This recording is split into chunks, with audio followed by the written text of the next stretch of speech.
Okay, it's Burlington on the Spot, and I think it is April 14th, I believe. Am I right? Yep, April 14th. And today in studio, we are joined by Brandi Baquera. Did I say that right? You did. And we're going to be talking about water and probably a bunch of, some other stuff as well. But why don't we start out, give us a little introduction about your background, how you got into water, your program. I don't know a lot about this, so it's going to be fun. Okay. Background. I don't have a lot of background in water.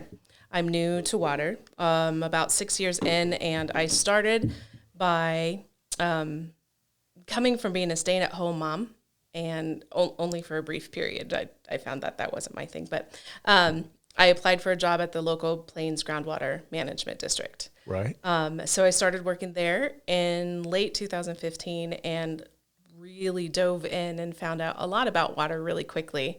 And I guess part of my background is I'm super stubborn and I like to help, and kind of found that there's an issue with water, especially locally within our basin and all over. And there's a lot of rules, a lot of regulations, a lot of compact agreements, and a lot of things happening all at once. And so I mean, I can really get into the nitty gritty of how we got into Master Irrigator, or, No, yeah, we will. So, I mean, first of all, you say, well, I don't know tons about water, but 7 years, it's been 7 years since then. So that's like a water veteran in my book. I mean, that's not, obviously I know Tim Potler, some of the farmers, people on the board, they've been there for decades. So I get that, but I would say 7 years that's a pretty long track record. It's not bad. And I actually, I switched from working with the Groundwater Management District, and I actually work for the state now. I'm a deputy groundwater commissioner for the state of Colorado for the Division of Water Resources. So I've kind of switched my role a little bit, but still very much stay within the wanting to help the producers and figuring out how we can fix this, The situation we're in. Fix isn't the right word, but yes, help. Mitigate, I guess, deal with would be, yeah. Right. So absolutely. when did you start working for the state?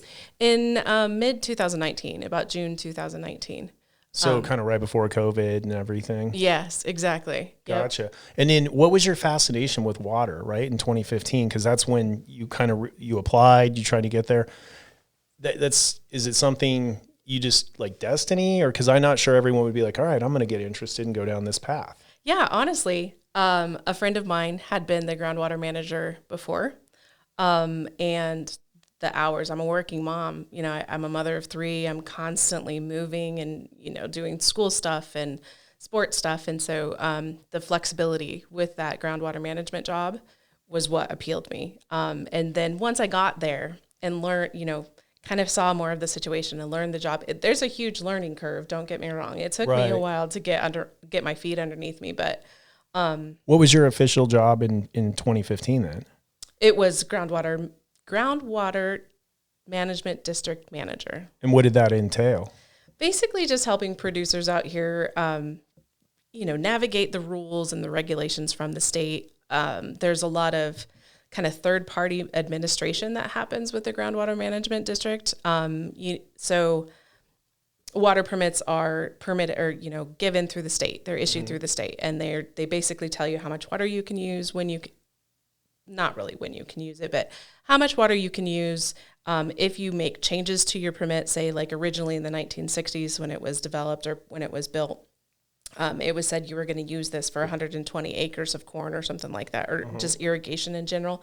And then you decided to change that and turn it to like a livestock operation. So third-party administration comes in where you would have to go and monitor their use. You have to take monthly readings and things like that. So the Groundwater Management District helps navigate those permit changes, help you kind of interpret some of the state, stuff, and just kind of be that in between. They also set up their own rules and regulations for their district. So there's state rules and regulations, and then the Groundwater Management District can also have more. They have to comply with the state regulations, but then they can have additional rules and regulations. Gotcha. So is it, when you jumped into the job, did you know that that's what you were going to be doing, or is like, was it what you thought it was going to be, or? It was what I expected it to be, absolutely. Like I said, because I had a friend who had done it before. Right. But the more I dove into it, there's a lot of politics and, you know, like I said, regulations and just things that have been going the same way for a long time, despite everybody wanting to help and wanting to change, you know. Well, and being government and the bureaucracy, you have state level, local level, all these different things, competing interests. Everybody has, you know, a genuine concern. So that would be tough. And the reason I ask is because obviously then it funnels, right?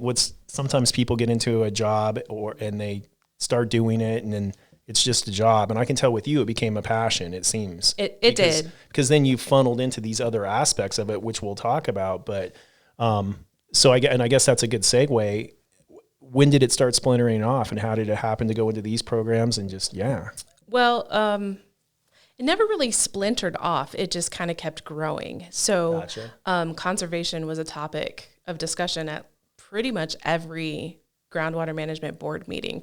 So I guess I could explain that little bit of structure is, you know, as a groundwater district manager, you work for a board, a groundwater management board, who are made up of, you know, producers and irrigators from the area that basically approve and, you know, help navigate everything for you. You manage it, but they tell you what you can and cannot do. And I jumped in the middle of some of the controversy with, we have multi-state compact agreements between Nebraska and Kansas. That's been a big, huge topic, right, for a long time. And when I came in, it was right at this new announcement that we were going to have to retire a certain number of acres and, you know, do a lot of stuff or everyone was going to get shut off. Like it was this very big concern that there would be no more irrigation in our entire basin. So, you know, clear from Julesburg down to Cheyenne Wells, like everybody would be done. And so the topic of discussion was at the local groundwater management districts, you know, what kind of conservation can we come up with to help show a little bit more effort, you know, maybe instead of, you know, retiring 25,000 acres, can we figure out a way that we can just supplement that with water conservation? You know, we were still kind of looking for ideas and looking for things. And we talked about it because the problem with coming up with a conservation plan is trying to do something that isn't detrimental to the producers, but is beneficial to water. You know, you do still have to conserve. So how do you conserve without breaking somebody, right? Yeah. And so I attended a summit in Garden City, Kansas in 2018, and it was put on by, I'm not going to be able to tell you their exact name, but it's like Ogallala CAP, and I don't remember what the acronym stands for, but wonderful group of people that have been working kind of on that same thing. How do we, as 8 states working with this Ogallala aquifer, come together and figure out how we can... So there's 8 states that are involved in There are 8 states in the that take from the Ogallala aquifer.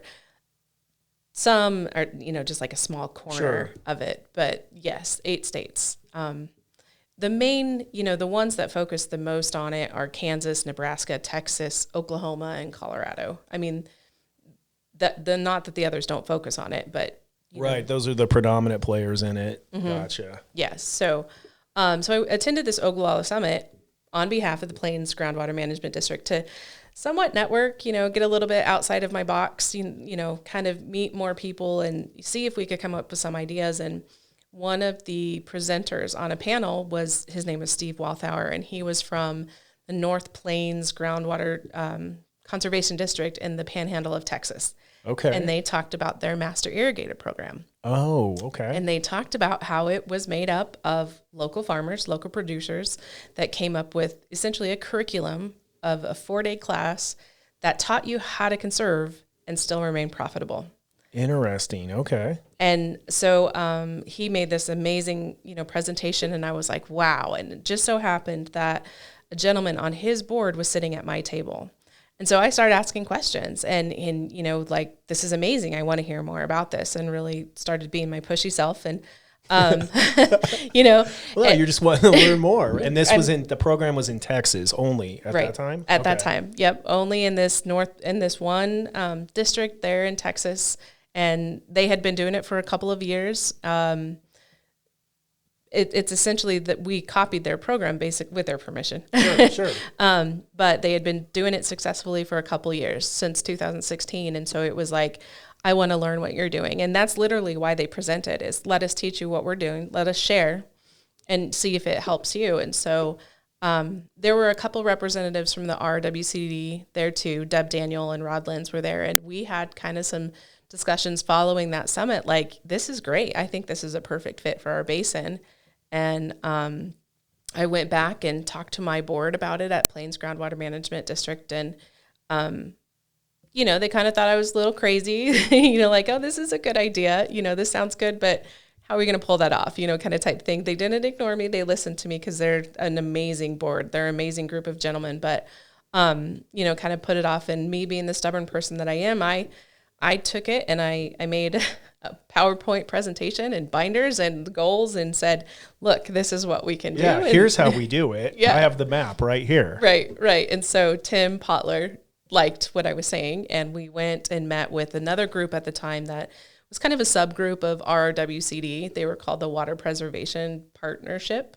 So again, made up of all the local groundwater management districts within our basin. Okay. I know there's a lot of pieces. There are so many acronyms, so many boards. I mean, it's such a difficult subject. It really is. And so we showed them the same thing, like, hey, help us get this started. And when I say help us, I mean give us money, because your local groundwater districts, they don't have money. They don't get funding anywhere other than, like, in particular, I guess I hope it's okay that I share this. I don't think they would mind, but Plains Groundwater Management District, they get 15 or 0.015 or 15 cents per acre foot on your final permit. Okay.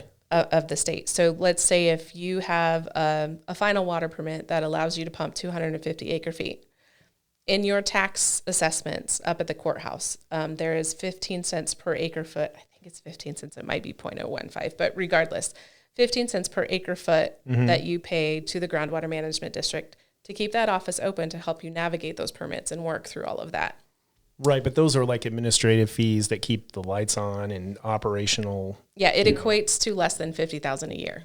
Right, so that's why for this program, you knew that you were going to need more funding to do something like this, and then it's already worked. It's not like you had this concept and when it was just kind of an idea that a few people did. I mean, it had been proven for 2 years, right, in Texas. Right. And does Texas have the same, I guess, level of issues that we're facing, or as far as drought and the static water level measurements, the amount of water that they have available through the aquifer? Yes, they probably have a little less water than we do. Oh. Their regulations are also very different. Each state has their own way of tracking water and how they issue water permits and things like that. So but they're not, are they, and I know these are deep questions, but like, are they in a pact like we are with with other states where they're facing retiring wells and stuff, and that's what was the factor for starting Master Irrigator, or is it a little bit different? I don't believe so. Okay. I don't know that they have multi-state compacts. As a matter of fact, I think their main thing was, we are literally running out of water. Let's figure this out. Gotcha. They partnered with NRCS. Don't ask me what that acronym acronym stands gotcha. for. But they partnered with NRCS to do like EQIP benefits. EQIP is a program that the NRCS offers to help producers, cost share in different equipment and, different things to help on their, and that was what Texas did, is they partnered with NRCS. They made up this curriculum and this program, and they figured out how to essentially teach their farmers how to conserve to stay in business and also get some added bonuses with NRCS. Gotcha. So the overwhelming, the overarching theme is conservation, and that's what's driving that program. And these other issues are going to differ in different states, but it all comes down to that. Right. We're running out of water. Which is why we are so, out here, we're just so adamant to come up with something, because we're not just, it's not just this compact that we're facing, right? It's also the lack of water, and it's also, state regulations and such. So you've got three things coming at our producers at the same time, even though they are all really the same, they're all very different, so like conservation doesn't answer everything, but it helps all of it, I guess, the state regulated water permits and stuff, you're only allowed to use so much water. So if you conserve in certain ways or figure out how to be more efficient, then it's easier to stay within those regulations, right? The fact that we're running out of water, conservation never hurts. And it's right down to efficiency as well, because by all means, we don't want our farmers to stop farming. We need that. No. And then the compact regulations also, I don't know what benefits there are to that, but obviously there's some benefits to a compact. Otherwise they wouldn't have had it. Right. So, yeah. And I went through that whole discussion with Tim, like what started that? Why did it happen? So, yeah. Yeah. But conservation and efficiency cuts back on your water use, therefore helping with the compact agreements that's how I very easily put it, Gotcha. There's so much more complications within it, but I call that my kumbaya world, my little cloud of why can't it be simple? Why can't we just get to the end result? Absolutely. Right? And I know I derailed this a little bit there, but going back to, okay, so you went in front of the board and Tim took an interest and then they kind of said, okay, we see value in this program. We'll back you. And they backed you. And then that's when, so tell us what happened after that. Yeah. So, we went back to Texas and, Deb Daniel, Rod Lenz, and Stephen Meekins, also with the RWCD, they went down as well because, as outside of me being stubborn, the RWCD was also interested in it. It really just sounded like a good program. And so we went down there. Texas showed us step by step how to put together a program, how they put together their program. Wow. Literally gave us a binder with information of what they did. Brought that home and created our program. I mean, that's what we did. We started by offering or advertising a lunch, come and let us talk to you about this program and see if you're interested in joining what we call our Project Advisory Committee. So it's for short, we call it our PAC. Okay. We invited local producers, local businesses, groundwater management district managers, anybody and everybody, banks. We just put up flyers and said, come listen to what we want to do. Come and join us, come join efforts. And from that, we gained 32 members. Wow. That's, from did you expect to get that many out of that or? No, we didn't. I mean, that seems like, I know 32, but to me, I feel like there's an undercurrent of, this subject, there's a whole lot of people I think that know and are aware. Then there's a whole lot of people that have no idea that it's going on, and how it's going to impact down the road. Right. So that's a pretty good turnout, 32. Yeah, signups. Yeah, absolutely. It's dwindled down significantly since, but yeah, we had over 30 PAC advisors or, PAC members, and we met monthly in Ray, and we step by step built our program. We figured out what we wanted to talk about, where we wanted to have it, who we wanted to have come teach, for lack of a better term, because present, the main elements of Master Irrigator is it's not a university professor coming out and teaching you theoretical ways of how you can make this work. It's people who have done these practices that have, tried this and proven, to be able to have it be successful. There are academics involved. There's, extension agents and other people from different universities. One of our favored presenter is from Oklahoma State University. He comes out and talks to us about the things that they go through, and it's kind of like a sharing of ideas. So, that's how the PAC, that's how we developed the program over a year. It took us just about a year. So that launched in 2020? Yeah, our first program was 2020, and it was held in Ray. And then so kind of everyone goes to the program and they're learning, okay, here's what we do. So can you talk about that a little bit? Like if that's shareable and. Oh, absolutely. Yeah. That's probably more interesting than the actual, how we did it. Well, no, it's cool to find out how you got to that. Yeah. And I guess my other question is if you wouldn't have done this, you're seeing good results, I would assume, right? And we can get into that, but if you wouldn't have done this, then what would, I guess we just would be going, trying to do the best we can without a program like this. Right. And to not be tooting my own horn or, be a little offensive or anything like that, we would still be talking about conservation plans. And districts are still talking about conservation plans. Master Irrigator doesn't solve that, but this was putting some of that into action. instead of just talking about it, let's do it. And having real test case use studies where you're like, here's what they did, and here's the difference it made.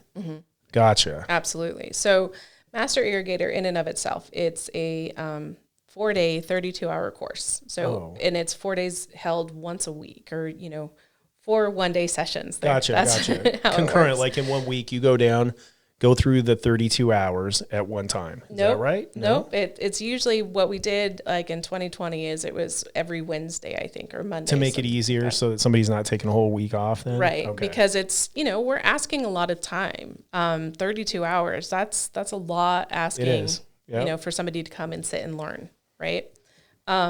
We limit it to 25 participants each year.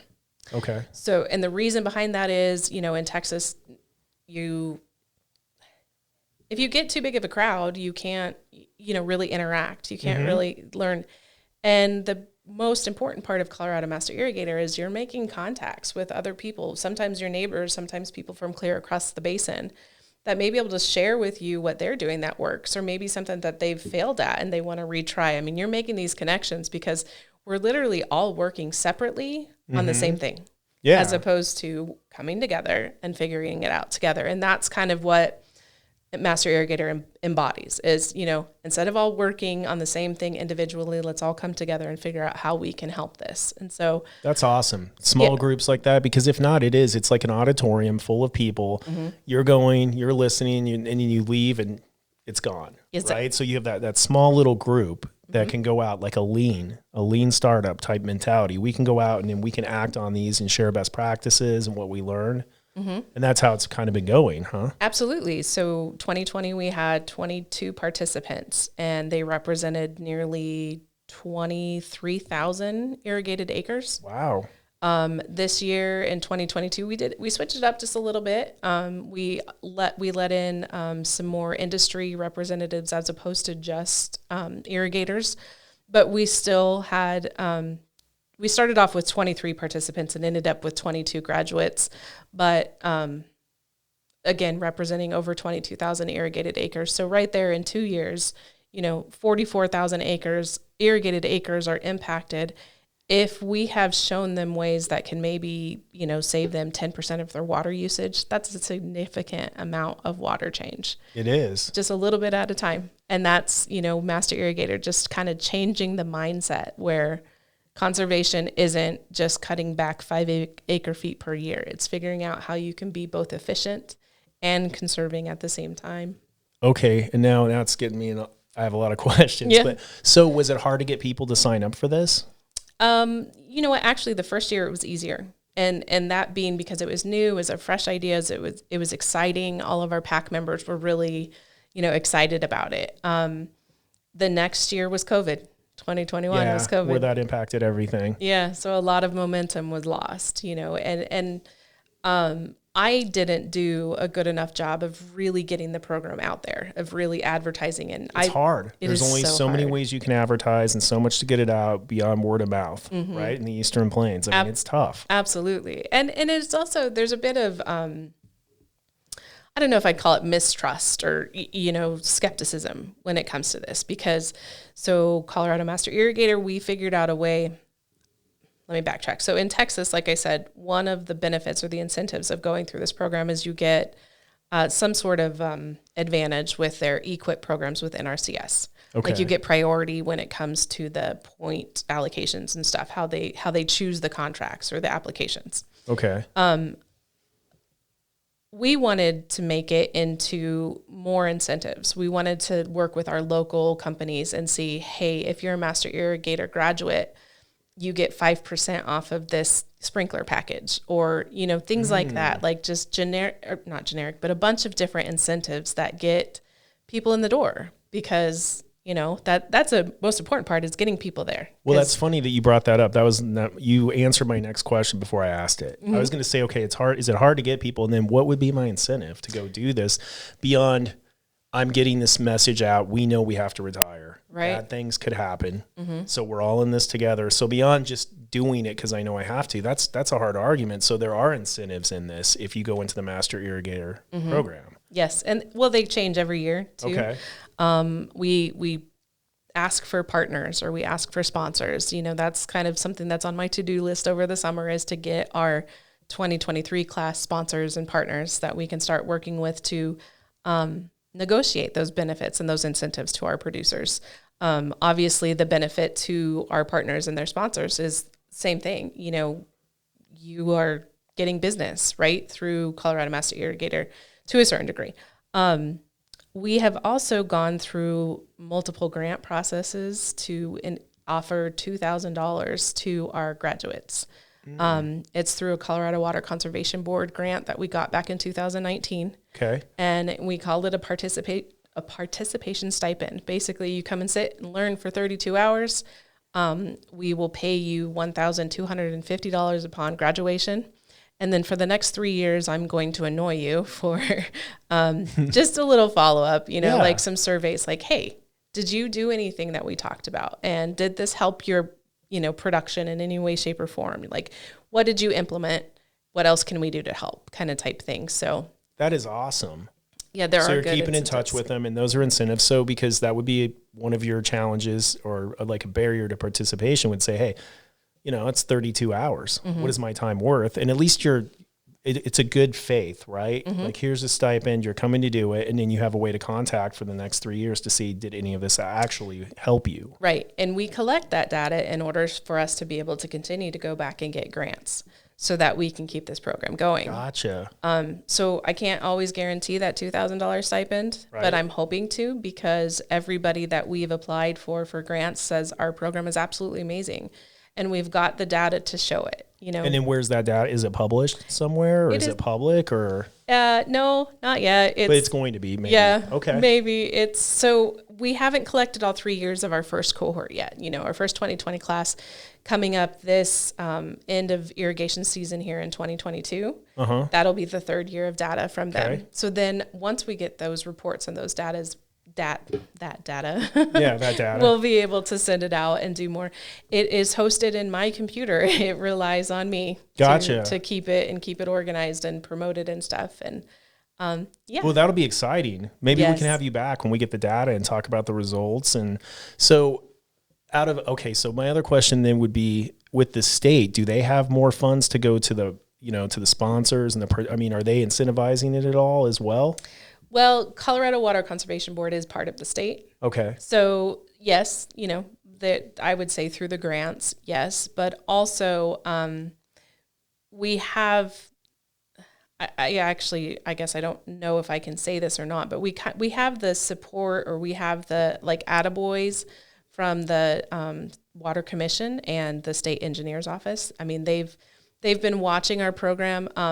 We purposely don't have state involvement because, like I said, there's a little bit of that mistrust. I was going to say, and once you let in, this isn't a state regulated program, despite the fact that I work for the state. This is another hat that I wear, right? Mm-hmm. This is like my second job or something. So, this isn't state regulated. There's no, I guess, consequences for anything that is said or happens. It's volunteer at this point. Absolutely. I gotcha. So the idea and the concept is, again, we're still talking about this 25,000 acre retirement, or I'm not even saying that right. Yeah, I am. I'm trying to think if it's 25,000 or 250,000. No, I think it was 25,000, because we have already retired. Is it 10? And then we're close. And then 15 more. There's like 2-year benchmarks it has to get done by. So I don't think we officially have 10, but Daniel is definitely the expert on that. We have to get to 10, I think, by 2024. Yes. And then we have the other 15, and we're trending towards doing it. Right. Okay. Right. Yeah. And at least if there's misinformation, it can come out of me. Yeah. So. No. And the benefit, I mean, that compact or that agreement, it gets a bad rep, and it really isn't good. I mean, obviously it's very scary. That's 25% of the area of that South Fork focus zone. Anything like that, that's scary. Yep. But the RWCD is doing a lot of things to try to help it make it a little more palatable. Instead of having to do your entire circle, you can just reduce the size of your pivot, things like that. And I say this as a non-producer, so to me that looks like that's more palatable. It may not be. I don't know. But I know they're trying to find solutions to it. But also, I think one of the biggest successes of that specific stipulation is that in the past, those compacts relied upon actual water flow, actual stream flow at certain gauges, and this doesn't do that. This is just straight acres. So there's also a little clause there within it that says, or the equivalent of those acres, which is also one of the things in my little kumbaya cloud, that if Master Irrigator can show and support the fact that we maybe didn't retire 25,000 acres, but we retired 19,000, and then we're able to encourage or get these 42,000 acres to, conserve 10%, how is that? I would assume that would be helpful in the compact. Very helpful. Right. And especially it's showing good faith. People are trying to make a difference. Your conservation's going up. Yeah, absolutely. Now that's the idea. That's the concept. That's a wish, but I don't have any control over that. Nobody has any control over that other than, each state engineer's office. But that's one of the, like I said, wishes on the Master Irrigator kind of answer. Like if we can collect this data and we can show this cuts back, this carrot approach as opposed to the stick approach, as opposed to shutting everybody down, this carrot approach of offering incentives and showing, not just, demanding that you do something, but showing them how to do it. Right. Yeah, and then maybe it can be a win-win in some capacity. So hopefully. Gotcha. So has there been, out of this, I would assume there's probably strong advocates for it, right? That have been through the program, and you're still in touch with them, and it's been success stories where they've become more efficient, they're conserving. Yes. And at some point, is that the goal then, to like kind of highlight some of those stories? Or? Absolutely. We have a couple, YouTube. Oh, no worries. So in addition to our regular $2,000 stipend, we also offer what we're calling a master competition.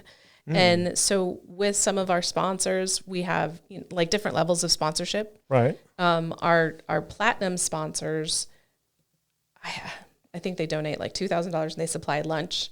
So all that money that we collect from our sponsors, we're not putting it in our pocket. We are putting it into this master competition. Into the program or the competition. So we originally, designed this to be a master competition. You apply and you tell us, out of everything that you've learned, what do you want to try? What do you want to do? How do you foresee yourself making changes?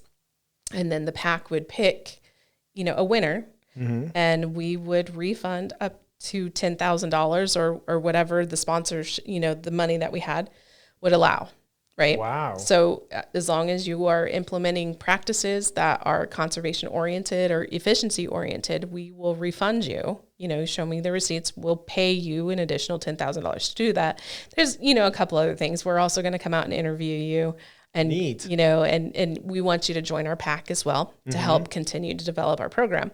But, that's just one more way we're trying to put this back into the producer's pocket. So yes, from our 2020 class, we had 3 winners. Actually, oh wow! Instead of $10,000, though, we split up the prize. But that's very cool. We had 3 winners, and we have interviews and cool YouTube clips and different things that we have of them essentially testifying to what they've done and what they've learned. And one of my favorite quotes from them is from,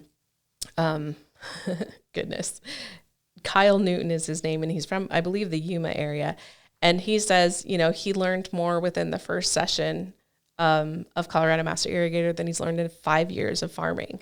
So it's just little things like that. Because, we all become so complacent, like you jump into something and you become complacent. You forget to tell somebody why you do something or some of the other options. Like, this is just the way it's done. And so sometimes if you come into like a new thing and you just learn different ways of doing it, it's a great thing. Something as simple as well maintenance, just... Yeah, I think to a lot of people in multiple industries, change can be scary. And a lot of times you think change and you're like, okay, how hard is this going to be? What are all the downsides? You don't think of all the positives. So it's really good to hear actual testimonials from positive experiences and outcomes where they can highlight that it wasn't a painful process. And to hear that, I mean, that's impressive. Yeah. Like 1 day versus 5 years. And it maybe not even complacency too, as much as you get into a rhythm. Habit. And and this is what and, and then you're bombarded with all these other things. Oh, you can do this and save this. And so when you get true innovation, sometimes it's easy to not believe it. Right. But then when you're hearing somebody talk through it, So are those clips and everything, are they easily accessible right now? Or is that down the road too, that you're thinking of getting that, or? No, they're on our website. Okay. We do have a website. It's www.comasterirrigator.org. Okay. So it's beautiful. abbreviated Colorado, but it's not updated currently. I think it still is promoting our 2022 program, but yes, those videos are up there. We've also got some great videos from some of our partners with the ag Colorado Department of Ag employees that have worked with us this year to talk about some free energy audits you can do, and some grants through Ag EE. Because that's another part of Master Irrigator, is trying to find how to get these opportunities and these things that aren't very well known out to our producers. So that's how do you think people find out about that stuff now? Like through the FSA? I think like through local organizations and so NRCS, in FSA, they tend to have a lot of things. Our extension agents, our CSU extension agents, are always fantastic. But I think sometimes they just get lost in the, in life, in the flow of things. To the gentlemen, Sam Anderson and Will Manis from the Department of Ag, they both have said that they have come out multiple times to Burlington, actually, and have had meetings. And they said, we've offered steak dinners and we get one person there. So this was our attempt to try to help, maybe fill those seats and help get that information out there. So not that we can necessarily fill the seats either, but we did invite them. They did present their programs at our 2022 program. And I know we got a lot of interest for them in their programs because it's free money. It's not money. It's free, audits. It's free things to help you find what you can do to save money on your farm. And conserve at the same time and yes, be a part of the whole solution, I suppose. Absolutely. Because I say conserve a lot, but it's so much more than that. It's so much like simple tips and things that you can do, like re-nozzling your pivots and things like that, it's more water efficiency than it is conservation, but in the end, it saves water. Because you're being more efficient. Right. Gotcha. So they all work together. One of my favorite topics is, and it's a topic of discussion, it isn't anybody presenting, but it's us asking the participants, is water efficiency the same as conservation? Is it the same? Are they different? Do they, so it's a good conversation to have. Because, they are different, but you're reaching the same goal. Right. I would think. They're somewhat interdependent. Right. Yeah. So then the question becomes, so if you conserve, are you efficient? And if you're efficient, are you conserving? There's just, there's so many There's different. probably nuances in there too. Right. I bet you get a lot of interesting feedback when you ask that question. Well, it's really funny. It's really funny. And some of our local participants this year can attest to this. But so in the 4-day session, day one is very quiet. Everybody is just getting into the swing of things. I'm telling really lame jokes, just trying to get people to, kind of interact. To loosen up, icebreaker stuff. Right? By session 4, it's just this free for all. Everybody's talking, and that's our goal. That's good. When you get to that point and it's dynamic and everyone's, that's where you want to be. Asking questions and you're feeding off of everybody. It's great and it's intense. So the 4 days, are they like, and you might have already answered this, but I'm just coming back. So I know they're not consecutive in 1 week, but is it like every other week or once a month or how? So you don't lose the cadence and like all that information. Yeah, we try to do it once a week. Like this year we didn't have to, but we chose to go around the no-till conference. Okay. So it was here in Burlington then. Okay. It was here in Burlington this year. And actually our last day, our final session, we did a field trip. We went to one of our sponsors' places and, he dug down into some of the roots to try to demonstrate some of the things, that he had been talking about. And I thought it was fun, again, in Texas. So their program is actually a part of their groundwater management district. And so they have a full office and they had a producer donate like so many acres that they could essentially test everything that it's like they're their own teaching. Laboratory right there. Right. And so they go out to the pivots and they show different things. And so, we were like, let's try to figure out how we can do that without Brandi trying to run a farm because Brandi can't run a farm. That is you already have like 3 jobs. You could do another one. It's fine. Just throw it out there. No worries. Yeah. That would be tough. Yeah. Yeah. So this was a new thing, and I think it was great. I mean, it worked out really well, I thought. So can you say what sponsor that was? I'm just kidding. That was Chad Godsey with Godsey Ag or Godsey Precision Ag. Okay. So he's up in Eckley. Okay. Yeah. I know where Eckley is. Yeah. Yeah. Very cool. It was really neat. And Chad is also a member of our project advisory committee. He's been on from the beginning. So when I say it's across the basin, it really is. Yeah. I mean, we've got people from all over that are helping, and it's wonderful when we can all get together. COVID. It's making it a lot better now, huh? Well, COVID is hard. We had to do a bunch of Zoom meetings, and at first, it's not the same. It's not. You just don't get to interact. You don't get to hear those personalities, and you just, So you guys didn't take a year off, but you had to do everything Zoom then and try and make the program.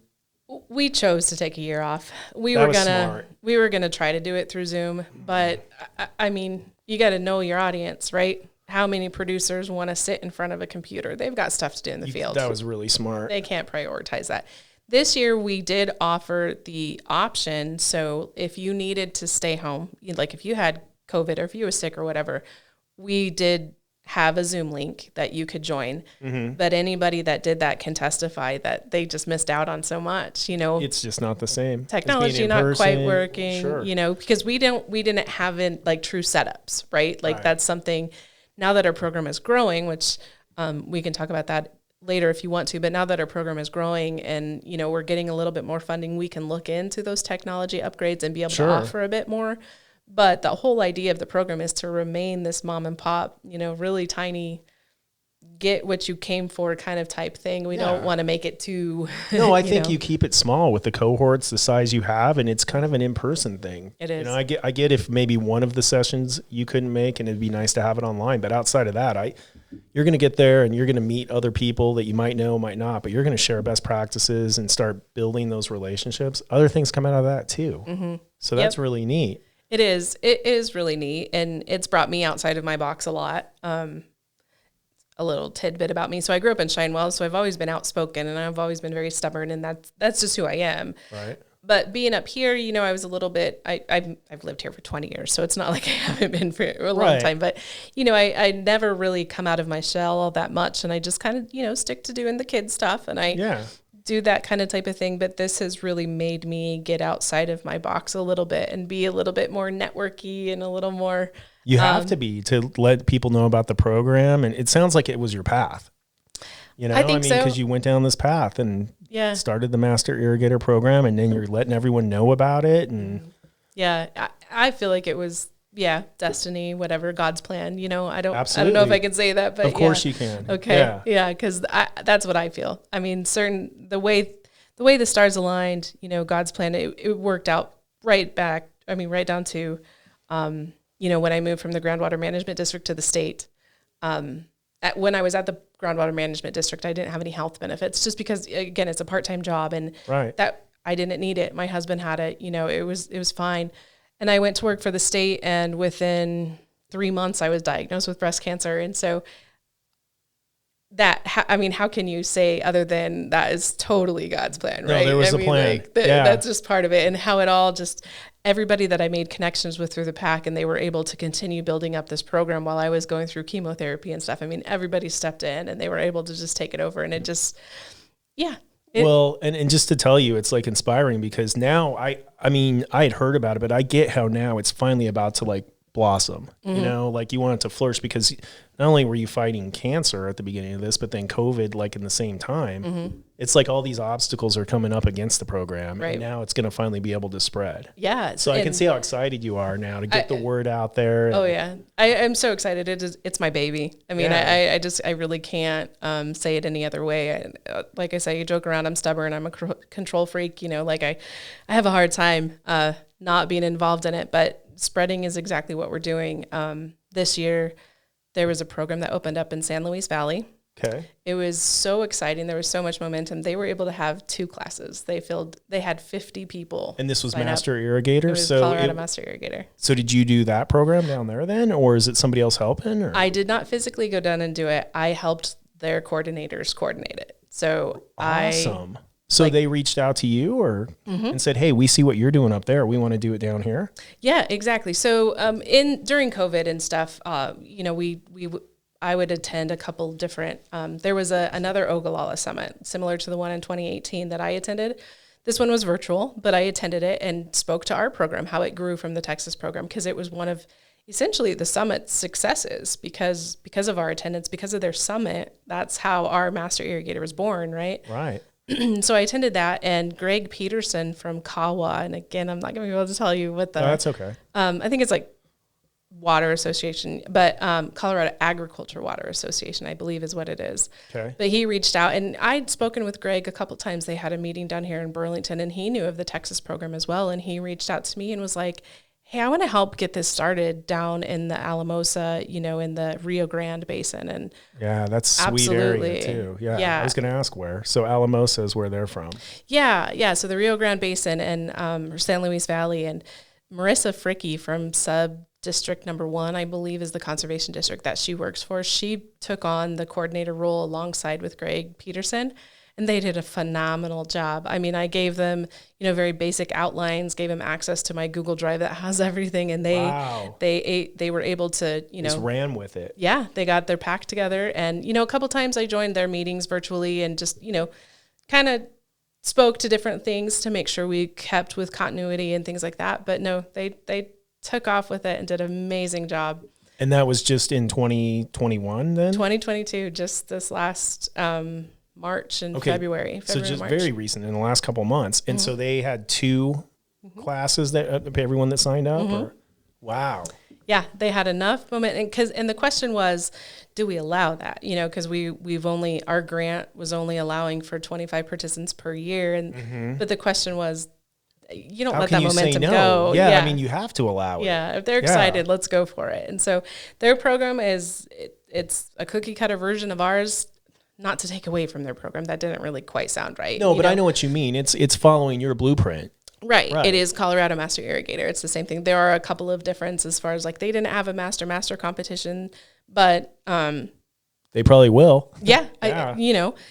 And then I've also had an extension agent reach out for me from the Four Corners area who also want to start a Master Irrigator program. So that is something that I'll be scheduling to start, you know, helping with that too. So we are literally growing. And where are they hearing about this? How do you think it's spreading? Just the more we get our word out, you know, the more programs that happen, the more summits and meetings and things that we attend. We do give updates at our South Fork Basin Roundtable, Gotcha. who was also one of our initial grant funders. You know, so they word of hear mouth. this and they're like, oh, I want to check that out. And yeah, and you know, our WCD is a huge advocate for Master Irrigator, and they talk about it in places that they go. Deb will tell people about it. When we first applied for these grants, it was really quite interesting at the South Fork Basin Roundtable because some of the people on that board were like, hey, can we join? And it was like, no, sorry, this is just Republican River Basin participants. You know, like this is just for us. I'm sorry. But eventually, you know, we can build a program out there too if they're interested. It was... How cool. Yeah. I mean, it's hard to really dive into what it is. You know, it's hard to explain even in an hour as much as I bumble, but it really is hard to just show you all the pieces and parts and what makes it work. Well, I mean, this is our first podcast, but we can have another one. I mean, we can do another one down the road where we're talking about some of those case studies, right? Or somebody who, if we want to find one of the producers that wants to come in and go, hey, you know, I didn't know what to expect. I went through the program. Here are my results. I'd love to do that. Yeah, I have. You know, so if you have somebody in mind down the road. I do. I do. I have someone in mind. I'll definitely have to ask him first, but he was probably not real convinced when he signed up. But by the end of it, I think he's going to be a big advocate for our program. Well, and I guess at the beginning, do you get people?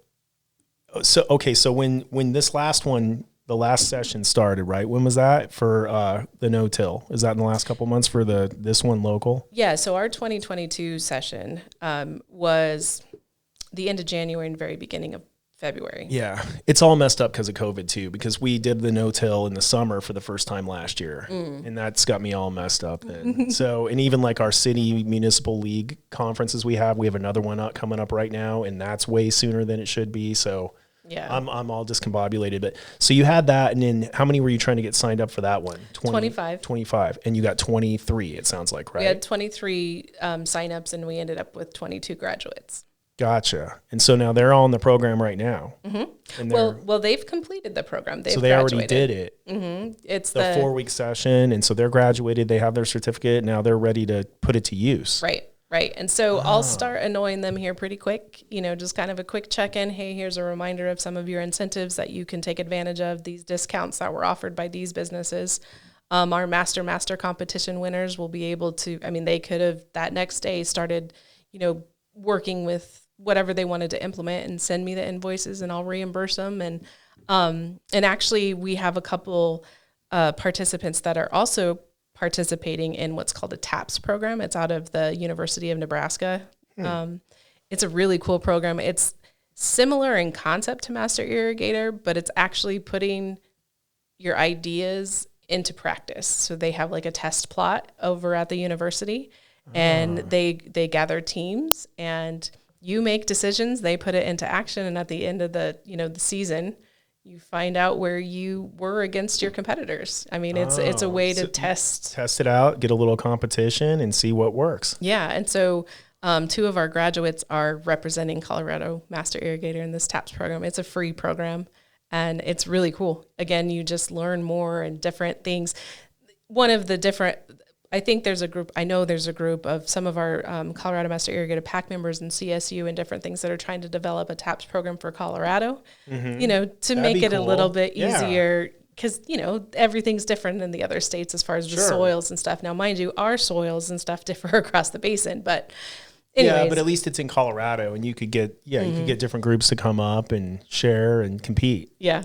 It's fun. It's all really, and it's more just for bragging rights, more than anything else. But still, it's really cool to know that. Very cool. You were able to go up against these other, graduates or whatever. And yeah, but anytime you have a conference like that or a competition, people are coming and they're sharing other stuff.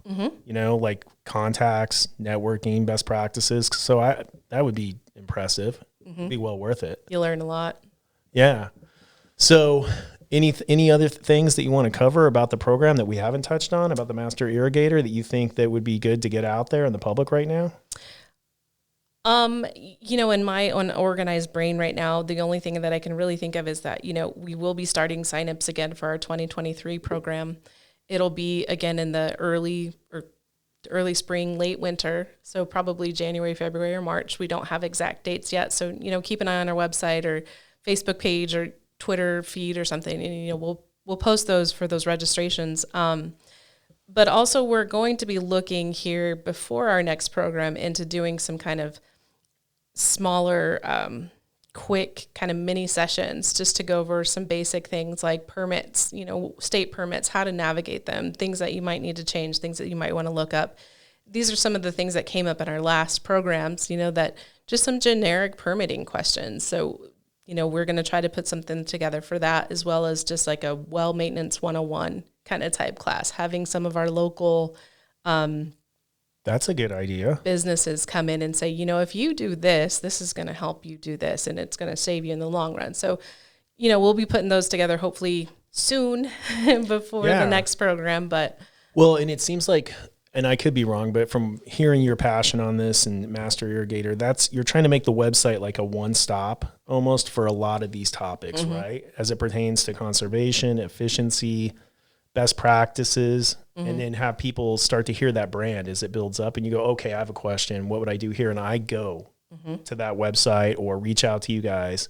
Is that kind of what you're trying to hope that it grows into then? That's what we'd like to build it to. We need somebody in IT that can help us with that. But yeah. You're just trying to build the brand up, huh? Yes. And get it out there and keep spreading the message. Right. Because that is, I thought that that's not the only place, but other than just calling my phone directly, which people are welcome to do if they need to. But, the website does hold a lot of the just basic information and registration information and what's coming and that type of thing. And I would assume that you get feedback from the state that's overwhelmingly positive, right? Yes. Unofficial.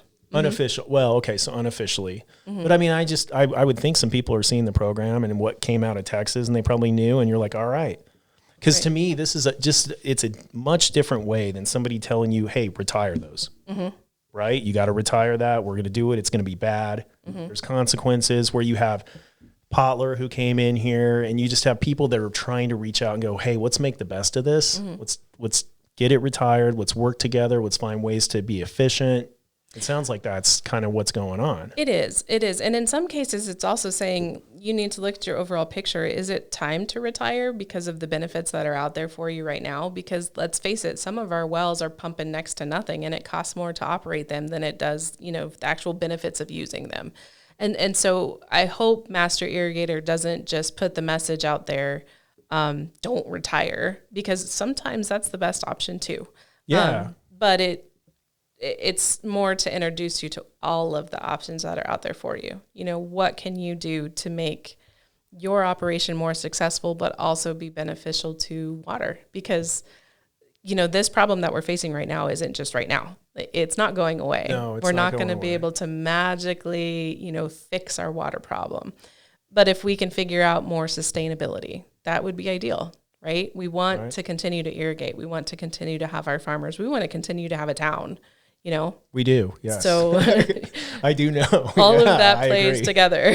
So. No, it does. And it's a topic that's going to be, even though we're bubbling it up here and you guys are focused on it all the time, but it's going to keep coming up to a heightened awareness, I think, on a different level as we get closer to where we're running out of water, and the drought is just horrible. It's awful. It is awful. But yeah, so let's share the website one more time, just so anyone listening, and we'll put this on all of our posts when we have the podcast live, but where can they go to learn more information? So it's www.comasterirrigator.org. Okay. And we also have Facebook, a Facebook page. I think it's just Colorado Master Irrigator, and a Twitter feed also at Colorado or CO Master Irrigator. Okay. Well, thank you so much for coming in. I really appreciate it. It's a great story, and it's a great project and a great business that you've built. Thank you. So, I'd love to have you back if we could get a producer, that would be awesome. I'd love to share stories about their learnings, the good, the bad, and then just, keep on keeping the awareness out there. Absolutely. I'd be happy to ask a producer to come, and I can sit here and just, poke them when they start saying bad things about me, but absolutely. You'll have your edit button right there. Right. Troy, we're editing that out. Nope, none of that. And it's pretty painless, right? It goes fast. So it does. Okay. Well, thanks a lot, Brandi. Yep. Thank you. Okay. You bet.